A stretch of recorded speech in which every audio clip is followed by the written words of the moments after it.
Hey guys, this is going to be my first YouTube video. This is going to be about my 18 and pregnant story. So I was 18 when I was pregnant. I was 19 by the time I found out, as I was very heavily in denial. I knew I was pregnant from very early on, about 2-3 weeks along. We took a pee test, which had a very, very faint positive, but it was a positive. We also took a blood test, as the GP said that it would be more accurate if we took a blood test. So we did that. Showed up negative in the blood test. It didn't show up in my bloods until I was 12 to 13 weeks along, which she said is really strange or something. I'm not sure why. I had a very noticeable bump from pretty early on, like I think it was 7 or 8 weeks it started showing. A very small build, so it's quite noticeable.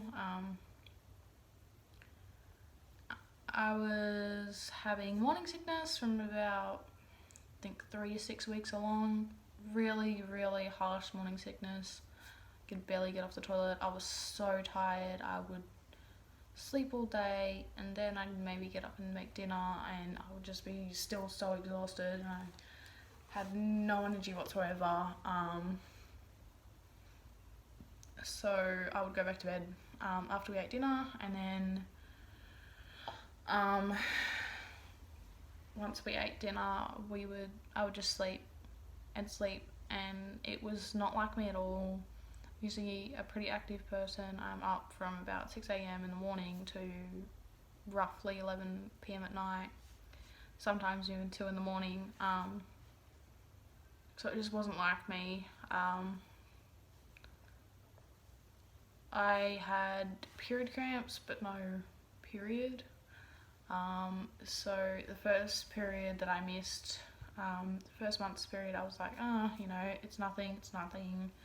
It might have just gone back to being irregular, because I've always had irregular periods before being on the rod and also on the pill, which I had the rod recently taken out, just around the time that we conceived, and I was on the pill, and I forgot about a week or two worth of the pill, completely by accident.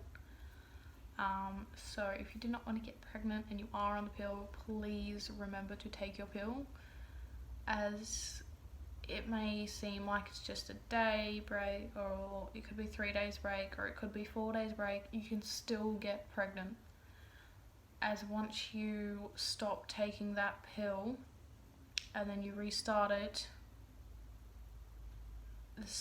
when you restart taking that pill, it's now not working for you for another month, which I didn't know until after we found out we were pregnant.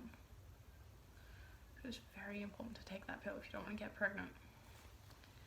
I had very bad mood swings. I would go from completely happy, just randomly sad. I would be like angry at nothing. I would be crying, but I never used to cry, so it was very weird. I had very, very weird cravings. I would be craving like pickles dipped in ice cream, or like yogurt, sea salt chips dipped in like chocolate or Nutella. Very specific, very weird cravings that just wasn't normal for me. My fiance said that my smell apparently changed, as him and my dog, they both knew before. I kind of like I knew, but I didn't want to accept it. So they knew and had already accepted that I was before me. My dog's behaviour, she changed. She was she is now again, but she was very cuddly, very snuggly. She'd always lay down and go to sleep with her head on my tummy. She wanted to be really, really close to me and my partner. And all of a sudden she was just growling at my stomach, and I couldn't figure out why. She wouldn't come near it. She wouldn't even put her paw on it or her head. She didn't want to come near me. She'd just glare at me. It was almost like she was trying to warn me, or like tell me that hey, look, there's a baby in there, or there's something going on, which was kind of what drew me to take another test. So we took another test. I was 9 weeks along by this stage. I took a clear blue test, the one that shows the weeks and pregnant or not pregnant. So you're supposed to go on candle stick and then place it down for a minute. I have peed on the stick, put the lid on, and the result was already there as I put the lid on. Didn't get even enough time to put it down to wait that minute. It was just there. It said pregnant 3+ weeks. And I was like, oh, okay. So my fiance by this stage had been telling me for weeks to go and get another test, go get another test, go get another test. And so I went and I did another test, which was that one. And it showed up that. So I've walked out of the bathroom. As at the time we were in a bungalow type house. So our bedroom was here and joined to our bedroom was a bathroom. So I've walked out of the bathroom into the bedroom, which is again here. My fiance was on the bed, so I've kind of like threw the test towards the bed and said, oh, by the way, you were right, I'm pregnant, we need to go and see GP. It doesn't show up how far along I am. So I need to go and check that out. So we booked in a GP appointment. He booked in a dating scan, which was for the 12th of September, which just so happened to be my 19th birthday, so I'm now 19. We found out at the dating scan that I was 9 weeks and 4 days along, which the GP actually thought I was 5.5 weeks along. It's not 9 weeks, so it was quite a shock to actually realise, oh, actually I'm further along than I am, or I originally thought. And we also found out that I was due in April on the 15th of 2020. So that was scary and quite shocking to me. He told us to go and get some multivitamins, which I got to about 11 weeks before I found the multivitamin that works for me, as not all multivitamins will work for everyone. For me personally, I could not take any other multivitamin except for Elevit. Couldn't handle Blackmores, couldn't handle this other one I tried, and it was like a powder and you tip it into some water and it makes that kind of like a milk drink. Couldn't handle it. I would just spew on anything but Elevit. And then I got to 13 weeks and I'll just spew and he said, well, that's fine. Just keep eating healthy, keep going for walks and stuff, don't overdo the exercise, but keep exercising, keep eating healthy, and you won't need the multivitamins. So that's what I did. So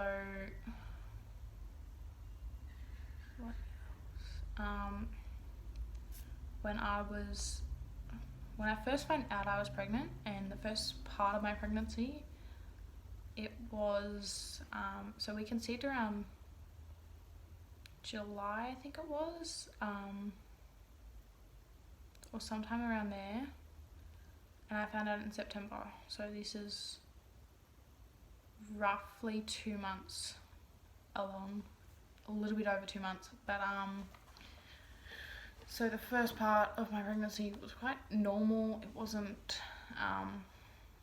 COVID affected, but as I hit 11 to about 13 weeks, it was around 15 weeks, COVID happened. It changed everything. Midwife appointments changed, my TAFE course changed, we ended up having to cancel our baby shower and our arrival lunch because of COVID.